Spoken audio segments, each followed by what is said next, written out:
beloved Boss Mike Cervera.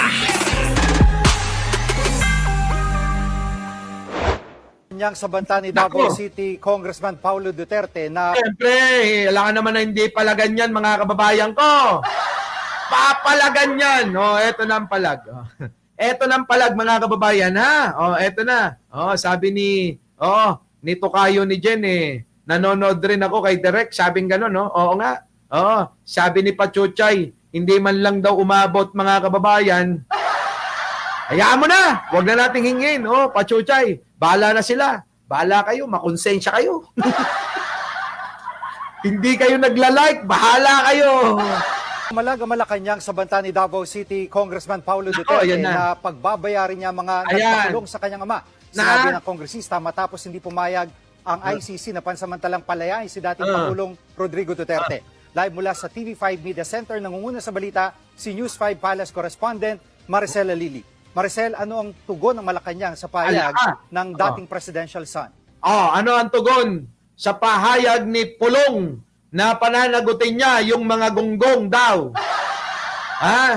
Sabi mga kababayan pananagutin ko eka yung mga mga gonggong daw mga kababayan na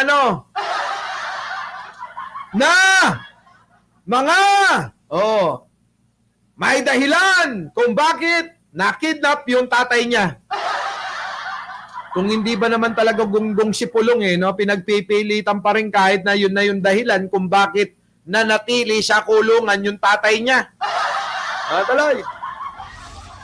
Ayan na. Jiggy, nasa sibilisadong lipunan daw tayo, sabi ni Undersecretary Claire Castro. Yan ang tugon niya. So parang sinasabi ni Atty. Claire, nasa sibilisadong bansa daw tayo, baka ho daw yung mga Duterte, baka ito mga hindi pa yata nalalaman kung ano yung ibig sabihin ng sibilisado.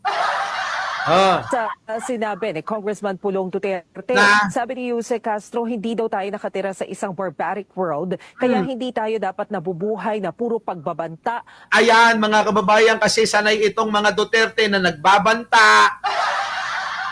At kapag ka mga kababayan, at pagka mga kababayan, merong hindi nagustuhan, kakatayin ka. Kaya yan ang nasabi ni Atty. Claire na wala tayo sa barbaric world. World pala, world, di ba mga kababayan ko? Yung mga Duterte, kita nyo naman, mga kababayan, paitimin nyo ng konti yan. Mga mukhang kumakain ng tao yan. At pananakot. Kaya nga. Tugon niya ng Malacanang doon sa sinabi ni Congressman Pulong na hindi siya papayag hanggat hindi napapanagot yung mga quote-unquote kidnappers ng kanyang ama. Ito ay sinabi niya matapos nga lumabas ang desisyon ng International Criminal Court na nagbabasura doon sa apela ng kampo ni Duterte na bigyan siya ng interim release. Ang sabi ni Undersecretary Claire Castro, hindi na sila makikialam sa usapin na yan. Hayaan na raw ang ICC na magdesisyon dahil wala naman daw kinalaman ang Malacanang, ang administrasyon ni Pangulong Marcos sa desisyong ito ng ICC. So mas Totoo naman mga kababayan, di ba? Alam nyo, kung nakita nyo yung picture ni Sarah nung bata, habang nilalagyan ng ribbon ni Digong, sino nakakita nun? Sino? Ito mga kababayan, wala akong litrato pero nakita ko yon. Sino? Press 1, press 1. Sa mga nakakita ho ng litrato ni Sara Duterte nung nilalagyan ng ribbon ni Digong, na nakaputi si Sara Duterte doon. Sino? Kayo. Nakita nyo. Tignan nyo yung itsura ni Sara doon. Na kapag ka nakakita ng helicopter, eroplano, sasabihin nun, ibon. Diba? Ganong mga itsura mga kababayan noon. Yan po yung mga kababayan na kapag ka nakakita ng helicopter at ng eroplano, sasabihin, may ibon. Diba, no?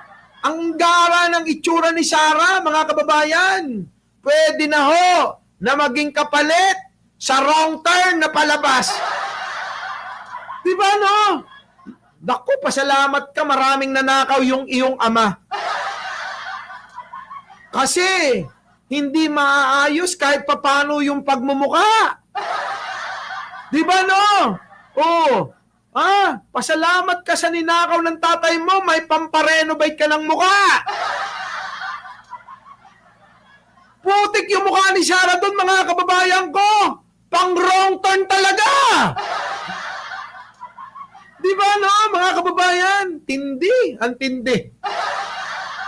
Oh.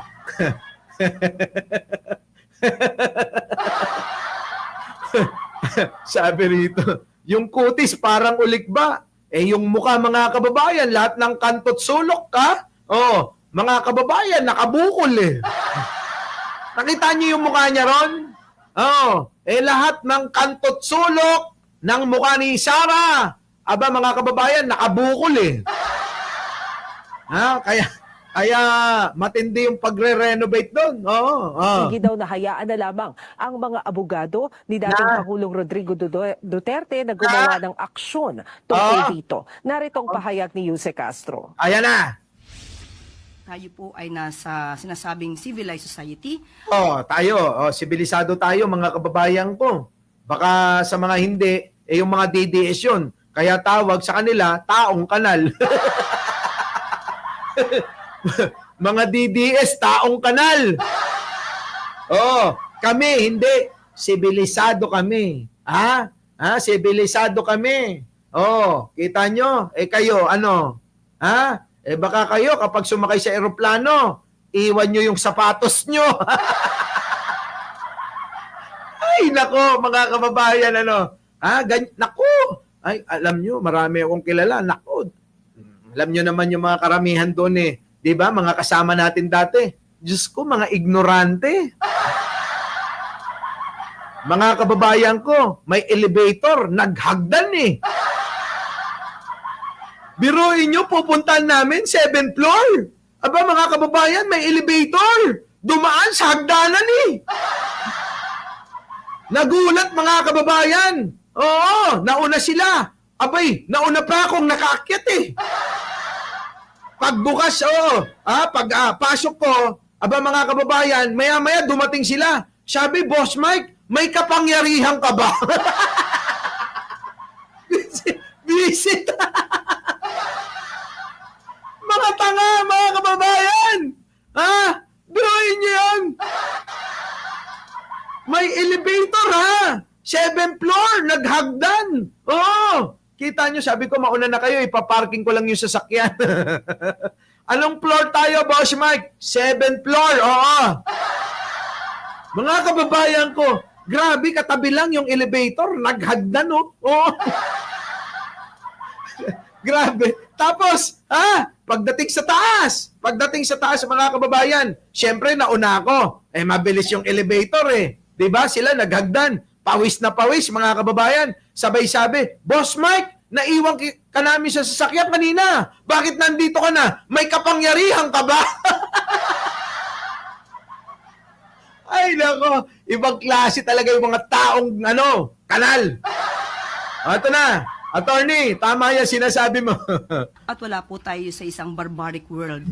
So dapat po tayong tumugon kung ano po ang rule of law. At hindi po tayo dapat natatakot o lagi lamang nabubuhay sa pananakot. Correct. Yan ang klase kasi ng mga style ng mga Duterte, manakot.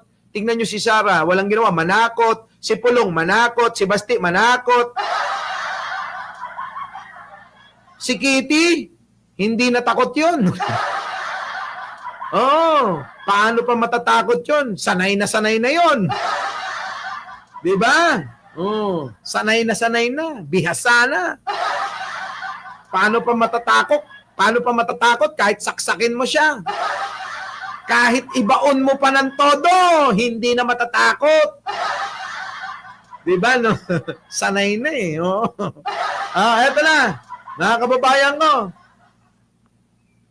At Maricel, ano naman ang naging reaksyon ng palasyo sa payag ni VP Sara na hindi niya pipili yung ombudsman si Remulla kung siya ang presidente? Wala.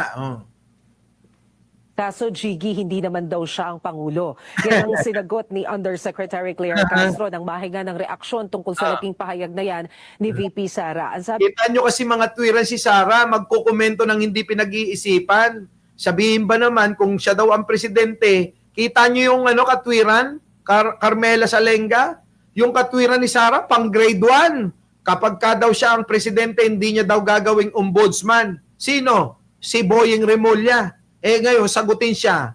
Hindi ka naman presidente. Magpresidente kasi ka muna. Magpresidente ka daw kasi muna, Sara. Nakakahiya tong mga, sa totoo lang, nakakahiya tong mga itong mga Duterte. Pero anyway, mga kababayan ko, sa totoo lang, may aaminin ako. Pagod na ako. Biruin yung mga kababayan, nagagawa na uli natin yung mag-live ng ganito katagal. Halos 2 oras, tumatagal na ang inyong lingkod, Samantalang dati, itong mga nakahuling mga ilang linggo, hanggang 30 minutes lang ako. Diba? Ngayon mga kababayan, kita nyo sabi ko sa inyo, gumagaling na ako, 1/4 na 1/4 na daw ho paunti-unti na daw bumabalik yung aking lakas. Diba? Kaya alam nyo na. So mga kababayan ko, napagod na ako. Baka naman, isang like nyo lang walang bayad, yung pagla-like. Pero malaking bagay at kasiyahan sa aking puso, mga kababayan. Kaya ano pang hinihintay nyo? Kung napasaya ko kayo, pasayahin nyo rin ako sa pamamagitan ng like, share, and subscribe nyo. Maraming salamat po! Our beloved Boss Mike Cervera!